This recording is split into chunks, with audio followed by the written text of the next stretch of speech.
இனி வேற லெவல்ல வாழ போறோமே.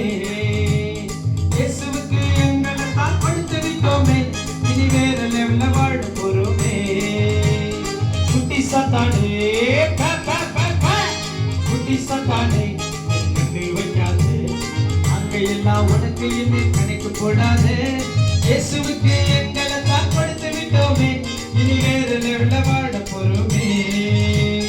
இயேசுவுக்கு எங்களை தான் கொடுத்து விட்டோமே. இனி சமஸ்தையில வாழ போறோம்.